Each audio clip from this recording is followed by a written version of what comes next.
Today, we are going to discuss what you will need to start your training program. Now, this looks like quite a mess here on my kitchen table, but I promise you there is sense of it. And we're going to talk about that right now. So, what you need is quite a lot, or it looks like quite a lot, especially if you've never had a dog before. But each of these pieces of equipment here on my table is essential for training a medical alert dog. Let's start with the obvious. The first thing that you're going to need is a good quality training vest. That says "in training" on it. There are a variety of vests out there that we'll talk about in another video, but the most important one to start your program out with is a service dog in training jacket for your dog or puppy. This is a nice lightweight one for a dog that's never worn anything on its back before. I remember my first service dog, she hates having anything on her back.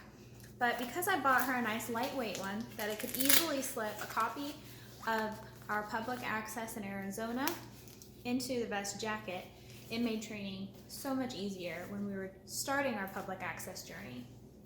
Later on, after you pass your public access test, you can get a standard service dog vest. Now those ones look a little bit different, and again, we'll talk about this more in depth in another video, but this is her service dog vest. Notice there are no "in training." Instead, we have medical alert to accompany our service dog patch here. The next bit that you'll need, and I'm trying to make this quickly, is a copy of your local law that you can purchase on Amazon.com for just a little business card size copy of the law, or you can print the whole thing out and put it in your dog's backpack. You'll need a gentle leader for this program. I like the gentle leader because it gives your dog more information when you're starting training out. And it's just a halter or a head halter. You can get the Halty brand gentle leader walk and train. There are so many. And it goes over your dog's nose like this. The leash clips here, and it gives you easy control of your dog's head. Now, it's not just to teach your dog how to walk, though we will be using it partially for that. It is also to increase communication between you and your dog when you're starting out on your journey.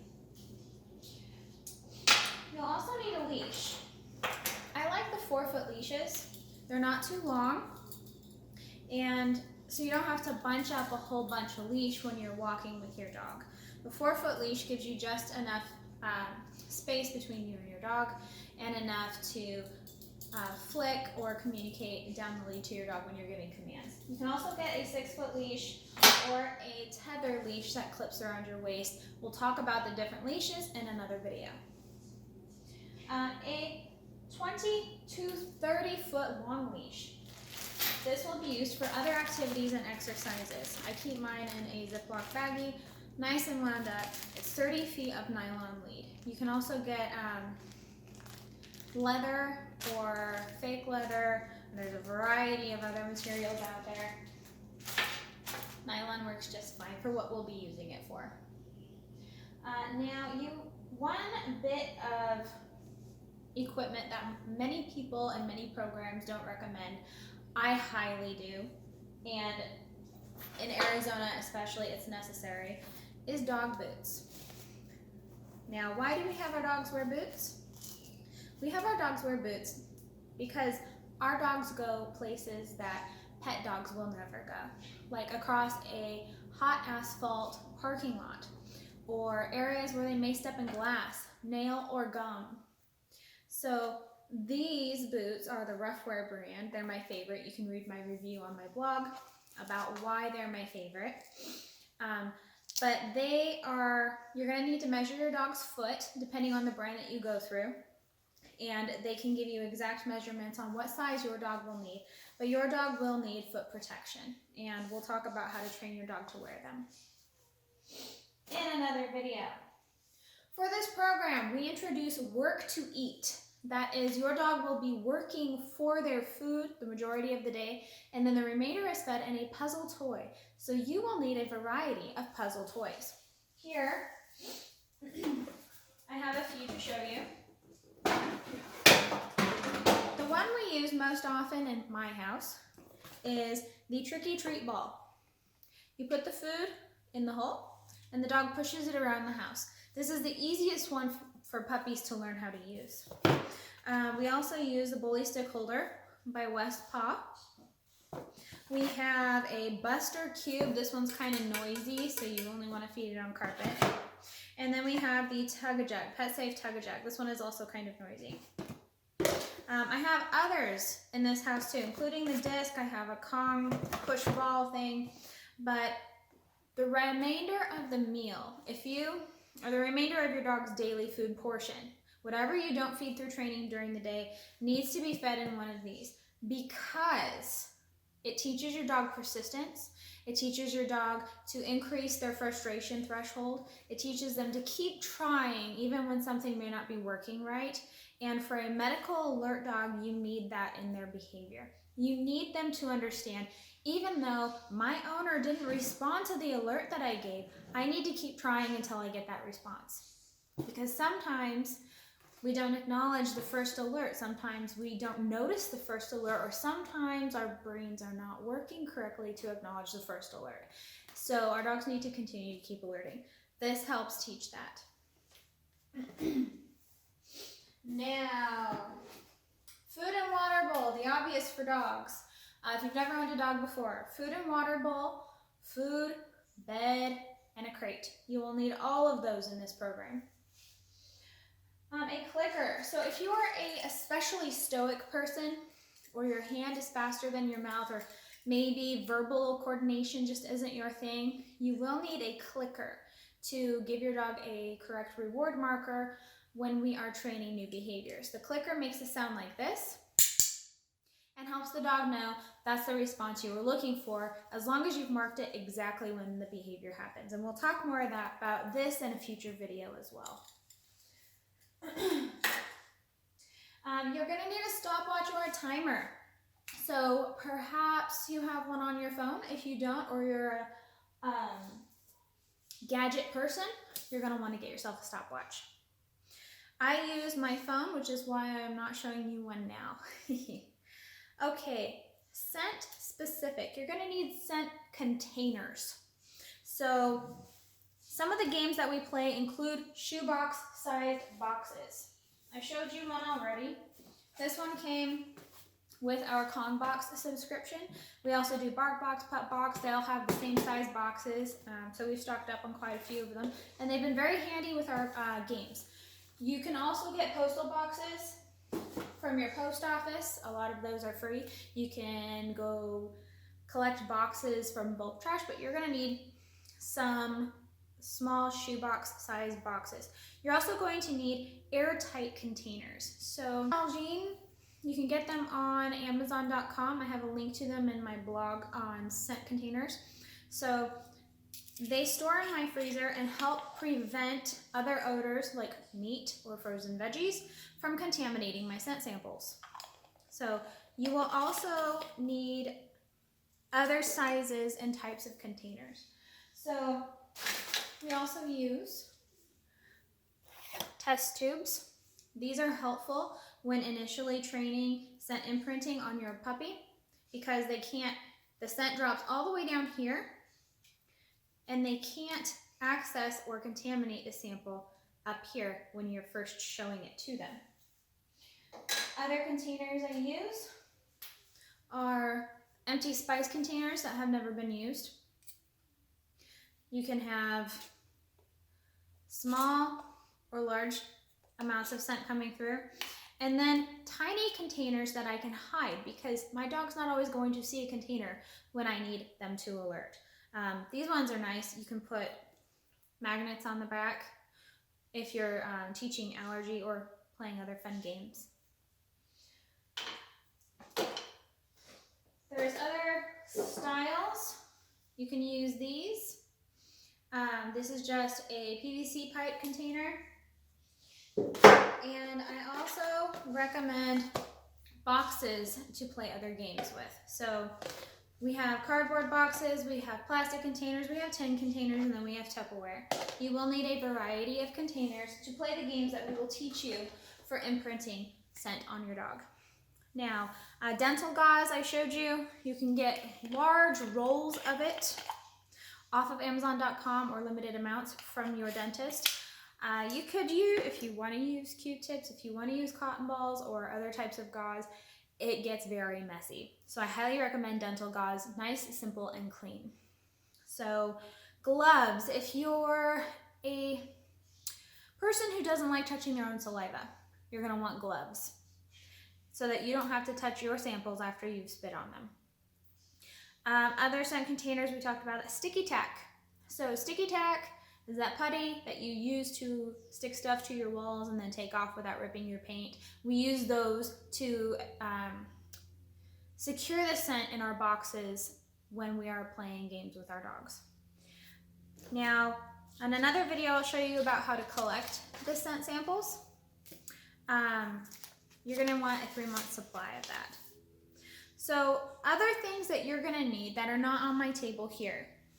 You're gonna need treats, high, low, and medium values of treats. You're gonna need a list of dog-safe places to go.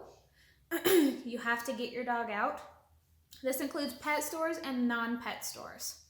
So out here we have hardware stores that we can go to. We have clothing stores that we can go to. Certain places to eat allow patio seating for dogs. You're gonna need a long list of that. Reliable transportation. You have to be able to get your dog out. If you cannot get your dog out, this is not the program for you. In that case, you would be best purchasing an already trained dog. Locations of different surfaces. So some dogs don't like walking on shiny surfaces. You're gonna wanna find a store with that. Some dogs don't like the transition from tile to carpet. You're gonna want a store that has that. Pea gravel, grates, grass, dry grass, wet grass, asphalt, concrete. You want a variety of surfaces to train your dog on because you don't want your dog freaking out the first time he has to walk on asphalt. Access to crowds, parks, stores, and people of various ages wearing various things. The first time one of my dogs saw a jogger wearing all black running at us at night, she totally freaked out. He totally freaked out. So you want to expose your puppy dog to as much as you can. High value treats. You especially want high value treats when you're first imprinting odor. Your worst days have to be your dog's favorite days. So last couple things on scent specific, you're gonna need a training notebook. You must log your training hours and what you did. So this is gonna be your most reliable source of accreditation to help you when defending your service dog status. Some people will challenge you. Flying on airlines is becoming an increasing challenge for service dog teams. If you have logged hours with dates, times, and detailed explanations of what you did with your dog that day, it's going to be highly defendable in court that you are a certified service dog team. Now I say certified using that term loosely because there is no certification in America. Other things you're going to need: a kennel, an exercise pen. That's one of those pop-up gates. I can show you one of those in just a second. Here I have one right in my living room. A mat and a cot. So that is for medical alert. You will need many of the same things for mobility support. Just to touch on those, you're gonna need a walker, wheelchair, or cane, whatever you use most frequently. People to help you, willing to help train with you. A support harness. Look at my blog for descriptions on different harnesses. Things for your puppy to pick up. So, for example, if you are using a cane, you might want to tie a rope or a tether on your cane on the very end of it so that if you drop it or it's across the house, you can send your puppy to go get it for you. A tether leash, so one that clips around your waist. I'll go over various leashes in another video. Psychological support or psychiatric support dog. A list of triggers and someone to help you train. So the most common objection I get from people who need psychiatric support dogs is, I can't go out and train my dog. I can't go to the store. I can't go to the movie theater. I can't. Then you need somebody who will.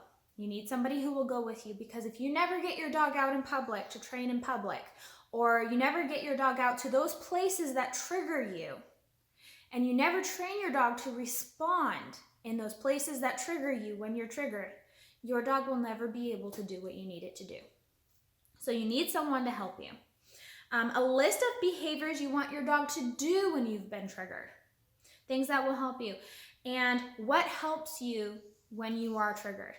Not only what you want your dog to do, but what helps you, because during the training process, if you do become triggered and your dog doesn't know how to respond yet, you need to know what you can do to calm down, or have a person with you who knows what they can do to help get you out of that situation. So a couple additional items that you may want to consider when going places with your service dog after you started public access is a treat pouch. This is the brand I'm currently using. I like that it has 2 pockets in the front versus 1, so it can hold your clicker, additional treats, chopstick, wallet, phone, whatever. And it has an extendable pouch on the top, so that if you have a lot of treats, which you should, it has deep enough pockets to carry the variety that you're going to be using. Another nice thing about it is it has poop bags and a poop bag dispenser built right into the treat pouch, and it has a metal clip, not a plastic one, to clip on your belt. If you don't wear a belt, it has its own belt. The only drawback for this is that when it's tight, if it is tight on your waist, say you're using a belt as a belt rather than clipping it and then further securing it, what can happen is this gets drawn a little tight and it might be a little hard to get your hand in there. But if you use the clip, that doesn't become a problem. So this brand is Pet Ami. They have a wide variety of colors. There was another brand that I really liked that I used to use, but the belt strap and the clip on the back didn't last very long. Poop bags and a poop bag dispenser are something else you will want to have. It's always, it happens with every group that I train. Somebody doesn't potty their dog before going into the store, and the dog potties in the store. So hand sanitizer or cleaning aid might be something else that you want to bring with you. But definitely poop bags and a poop bag dispenser. This one can clip on my dog's vest or on a bag. Watch your paws. A water bowl, portable water bowl. This one has a nice clip. It can clip on my dog's vest, and it expands to fill with water and collapses to carry flat in a bag, vest, or purse. So doing it on my hand isn't the best, but if you do it on the table or another flat surface, it collapses nice and flat. Toys, breaks for toys are another big part of my training program. If you just push and push and push and you just train without any breaks for your dog, you will notice your dogs to start spacing out. You'll get that blank stare. They'll start failing a lot. So tug is my favorite, but if your dog doesn't tug or they fake tug, that's fine, as long as you're getting those play breaks. This one is a Salty Dogs. It's called Salty Dog Canvas.